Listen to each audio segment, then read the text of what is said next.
So yun, nagbayad kami ng penalty para dun sa ang tawag doon? Sa stamp, yung parang highway stamp, required na magbayad. Mayroon kang pagpipilian kung mayroong isang araw, mayroong 10 days, mayroong din 1 year, 90 euro, 1 year, 365 days. So yun, kaya kami pumunta dito sa Ilian sa aming insurance kasi siya lang ang nakita namin na makakatulong sa amin dahil nga siya lang yung nakapagsalita ng English.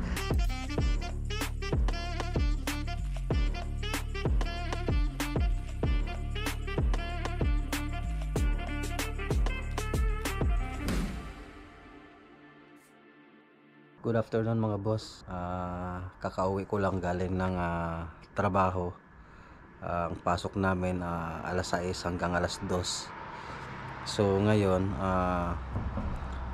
meron lang sana akong isi-share sa mga kababayan natin na naandito sa Slovakia. Kasi kung naalala nyo, nag-upload ako ng video about dun sa pagkuha ng sakyan at saka kung paano makakuha ng license dito sa Slovakia. So ngayon, every Saturday and Sunday lagi kami dumadaan kami sa highway. Tapos pag Sunday pupunta kami ng church, so dumadaan din ako ng highway. So ngayon, nung nakarang araw, may pinadala dito sa akin na sulat, yellow paper. Mayroon daw akong kukunin sa post office, posta dito, importante daw. So nung araw na yon, agad-agad namin pinunta ni Mrs. Wala namin, insurance lang. Tapos ngayon, nung pumunta kami doon, kinuha namin, tapos binasa namin, mayroon akong penalty dahil dumadaan ako sa highway na hindi ako kuha or nakapagbayad ng stamp or sticker. Kasi ang akala ko dito sa Slovakia or sa Europe, akala ko walang babayaran kasi wala naman toll fee, wala naman toll gate. Kaya ako gumawa ng video para maging aware sa mga kababayan natin or sa ibang foreigner na gustong magkuha ng sasakyan at gawing service dito sa Slovakia or sa any country of Europe, kahit sa ang Europe. So ang sabi sa akin ng aming ka-churchmate na si Ate Annalyn, na kahit naman daw sa Austria or Vienna is kailangan mong magbayad ng stamp or sticker kasi pag dumaan ka sa highway na wala kang stamp or sticker, magkakaroon ka ng penalty. So ganon din dito sa Slovakia. So wala akong idea. So ngayon, nung nagkaroon ako ng penalty, doon ko nalaman na kailangan pala. Ito naman kasi itong stamp na to, binabayaran lang to by online.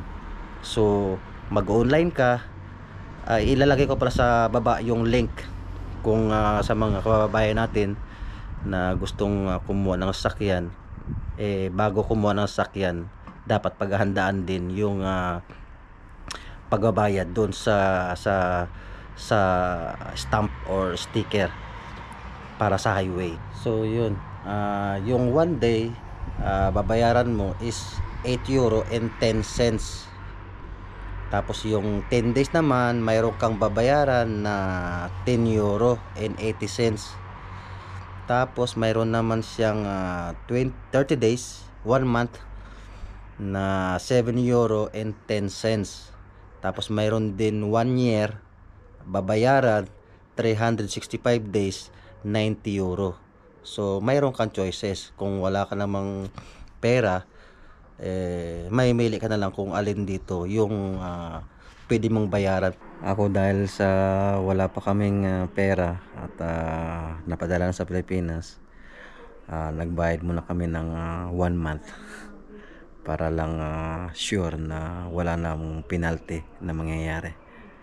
Kung makita nyo, mayroon pa talagang picture sa highway. So wala ka talagang kawala. Kaya good luck.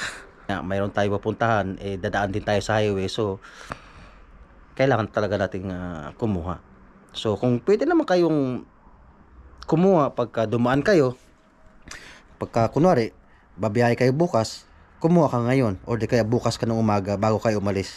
So pwede rin naman yun, kaso nga lang 8 euro.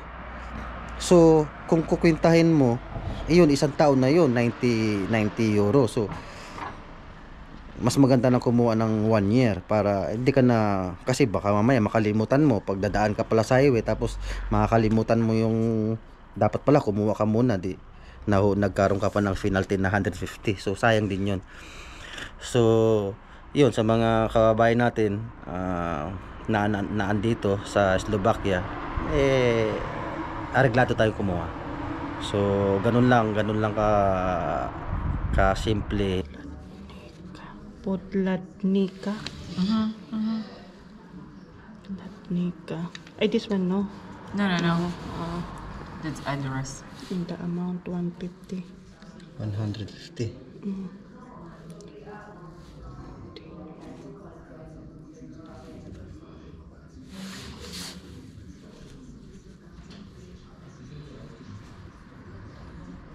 The payment has been, it's already outgoing.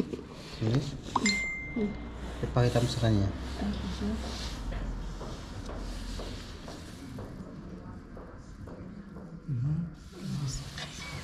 Thank you. Thank you very Because I much. thought this one, the Ministry of, No. IBAN is important, and also this symbol. Only. Okay. Thank you very much. Because that's why I make a video, because I try to, because I have a YouTube. So I try to, and then I try to tell to my same Filipino Okay. to aware, we need to pay because it's So required. you share experience. Yes, experience. Because so yun, nagbayad kami ng penalty para dun sa ang tawag dun? Sa stamp, yung parang highway stamp, required na magbayad.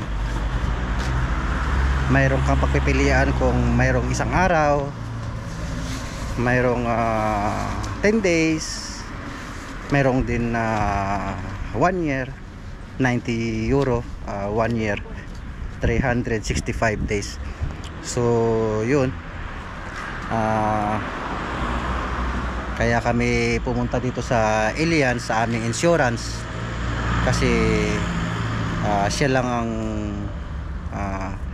nakita namin na makakatulong sa amin, dahil nga siya lang yung nakapagsalita ng English.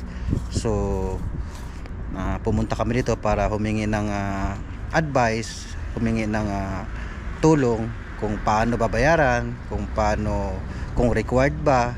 So ang sabi sa amin ng nakausap namin na nagtatrabaho sa Allianz, insurance, na required, kung kunwari sa Slovakia ka, so required po yan na magbayad ng highway stamp. So yung highway stamp na yan, yung highway stamp na yan, parang ano yan, parang sa Pilipinas na toll gate. Ang pagkakaiba lang dito, wala nang toll gate, nangyayari lang magbabayad ka sa hello ahoy. Sa Pilipinas may toll gate, so kailangan mong magbayad. Dito Ano kaya dyan, Bon? hindi na. Wala akong piso. Kami talaga kukuha sana ng sasakyan kung mayroon kaming service papunta ng trabaho. So nangyari kasi medyo malayo yung accommodation namin papunta doon sa trabaho namin, kaya yun, nag-decide kami na kumuha para kahit paano hindi kami gaanong nahihirapan, naiinitan, nalalamigan, naulanan. Kaya kumuha kami, at least kahit paano pagod man kami sa trabaho, kahit paano makakauwi kami agad-agad, at hindi lang yun, makakapasok din kami agad-agad. So galing dito sa accommodation papunta ng trabaho, 5 minutes to 7 minutes lang. So kung maglalakad kami, hamakin mo, maglalakad kami simula dito papunta doon sa trabaho, inaabot kami ng 25 minutes. So mabilis na yon. Minsan nga inaabot kami ng 30 kung talagang naglalakad lang kami ng lakad lang na alam mo, hindi nagmamadali. Kaya yun, sinishare ko lang para kahit paano lahat ng mga naandito alam, at para aware din sila na kumuha ng stamp or sticker. So huwag kayong maniniwala sa ibang tao na hindi mo kailangan kumuha ng stamp. Kailangan mo lang yan pagka mag-out ka ng Slovakia, o papunta ka ng Poland, papunta ka ng Czech Republic, papunta ka ng Hungary, papunta ka ng any country of Europe. Doon ka palang kukuha, no? Dito sa Slovakia kailangan mong kumuha. Kailangan dito mayroon ka. So iba rin yan doon. Kung di pa malinaw tong video, pwede naman nyo akong i-message sa Facebook page ko. At ano naman ako, re-reply naman ako. So ganun lang. So yun, sa mga gustong kumuha ng sasakyan at mag-drive dito sa Slovakia, so ingat, hindi ako eksperto. Tama kayo, mali ako. God bless.